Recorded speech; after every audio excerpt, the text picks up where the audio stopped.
kita bisa tunjukkan bukti surat dari dokter yang dituduhkan melakukan KDRT itu sebetulnya hanya terjadi dia jatuh kepleset.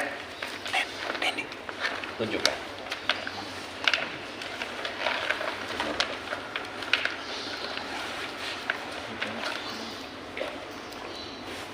Ini ya, saya ngelakuin KDRT ya. Saya buka satu bukti aja. Ini dari institusi kesehatan. Kalian bisa baca apa keterangan di sini? Baca, Pak.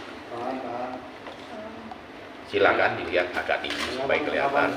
Tulisannya kecil, tapi mungkin nanti bisa di shot. Bisa ke sini. Ya nanti aja deh, nanti bukti karena banyak banget saya punya bukti. Oke. Apa? Kan ada berita yang sebut pegang ini. Iya. Ya, oke. Jadi di sini beritanya itu kan dia mengaku melaporkan bahwa S itu dapat perlakuan KDRT. Sedangkan bahwa di sini itu adalah jatuh terpleset. Ini surat keterangan dari dokter IGD. Jadi apa yang dikatakan bahwa itu adalah tidak benar atau mengada-ngada dalam hal ini dalam bahasa hukumnya itu memfitnah telah terjadi KDRT. Nanti ini adalah bahan yang untuk pada penyidik bahwa tidak ada terjadi KDRT. Kedua, tuduhan daripada foto ada biru-biru badan tangannya. Yang pertama saya tanya, saya berfoto mungkin setahun yang lalu, 2 tahun yang lalu, sebelum saya kenal dengan Rizal. Misalkan suatu contoh kan. Kemudian saya bilang, setelah saya kenal dia, saya ada biru-biru ini. Itu kan bukan bukti. Karena kalau memang bukti dia merasa dipukul, dibanting, ditekuk, di apa segalanya, terjadi biru-biru, lembam dan segalanya, kan ada visium dokter. Tanggalnya harus tahu. Ini kan hanya menunjukkan foto, ini kaki saya biru misalkan gitu kan.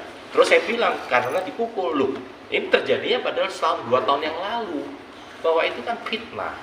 Jadi tidak bisa serta-merta dengan menunjukkan foto, mengadu, mengatakan bahwa ini telah dianiaya. Bahwa itu tidak benar, karena tidak ada visium dan tidak ada tanggalnya pada foto tersebut. Ketiga, tidak dinafkahin. Bahwa ada bukti-bukti transfer, coba tunjukkan. Saya itu bilang sama Sarah, saya ini orang sederhana. Siap makan sepiring berdua pakai garam, nggak apa-apa kak. Yang penting aku cinta sama kakak. Oke, ayo kita survive bareng-bareng. Dan saya selama untuk pernikahan kemarin itu, ya, saya itu sampai mengorbankan, menyekolahkan rumah saya hanya untuk membahagiakan dan untuk ini pernikahan saya yang pertama kali.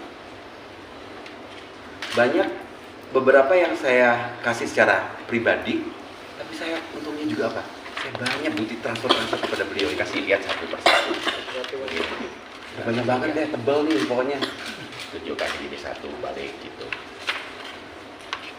supaya kelihatan lebih jelas gitu. Ya, pokoknya kurang lebih lah, ini tebal banget ya. Jadi yang penting satu, Sampai ada berita bahwa R ini bukan orang yang berkelebihan, sehingga tentu tapi dia tetap tahu tanggung jawab bagi seorang suami bahwa dia harus memberikan sesuatu untuk nafkah, meskipun nafkah itu tidak besar. Karena nilai misalkan ya contoh 1 juta, mungkin bagi orang tertentu, aduh hanya untuk beli bakso aja lebih dari 1 juta. Tapi bagi orang yang uangnya sangat terbatas, 1 juta bisa untuk setengah bulan. Kan itu relatif ya. Tapi yang jelas apa yang dilakukan oleh RI tersebut pada S itu jelas sudah memenuhi norma sebagai seorang rumah tangga.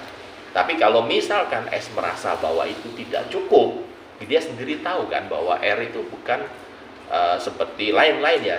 Mungkin ada selebritis yang dalam hal ini yang luar biasa hartanya. Ini R ini kan yang sangat sederhana lah. Dia sampai harus pakai kendaraan umum, kan udah tahu hidupnya itu adalah sangat-sangat sederhana ya. Kemudian ada tuduhan katanya melakukan kekerasan seksual. Kekerasan seksual itu dalam hukum itu tidak serta-merta saya bisa menuduh bahwa telah diperlakukan kekerasan seksual. Harus ada saksi ahli yang memeriksa apa yang dikategorikan kekerasan seksual kan. Contoh dalam hal ini, kita hidup dalam masyarakat demokrasi seperti ini. Seksual itu sudah bukan zaman dulu orang tua kita mungkin 2 generasi sebelumnya. Kini sekarang udah variatif kan. Ada namanya 69, ada namanya oral, ada namanya segala macam.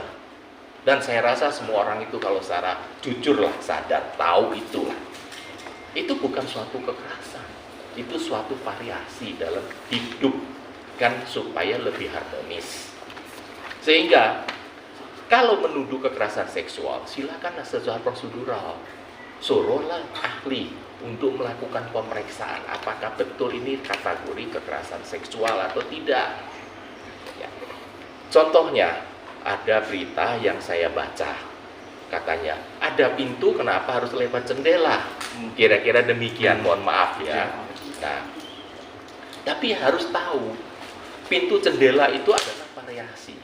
Kedua, S ini ternyata waktu ke dokter di Surabaya itu didiagnose itu mendapat suatu infeksi faktor X yang sangat bahaya, yang dimana pintunya nggak bisa dibuka, kan? Dia sendiri sadar bahwa dinyatakan sama dokter bahwa untuk 6 bulan sampai setahun supaya untuk sementara puasa, kan kira-kira begitu. Itu saran dari dokter. Silakan dokter sebagai saksi. Tapi karena mungkin waktu ketika itu S beretiket baik kan gitu, atau masih sayang sama R, kemudian oke lah kita pakai variasi lain. Kan tidak semata-mata harus demikian. Ya, dia sudah pernah menolak kan gitu kan. Tapi akhirnya ya mungkin pernah terjadi berapa sekali, 2 kali, saya nggak tahu lah kan kira-kira demikian.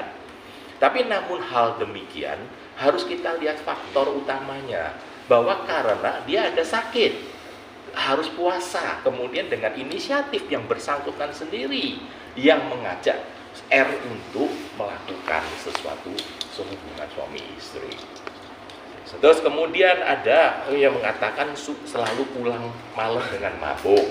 Kalau pulang malam mabuk ya, mungkin teman-teman di sini kan sudah terlalu banyak lah hubungannya sama artis-artis kan.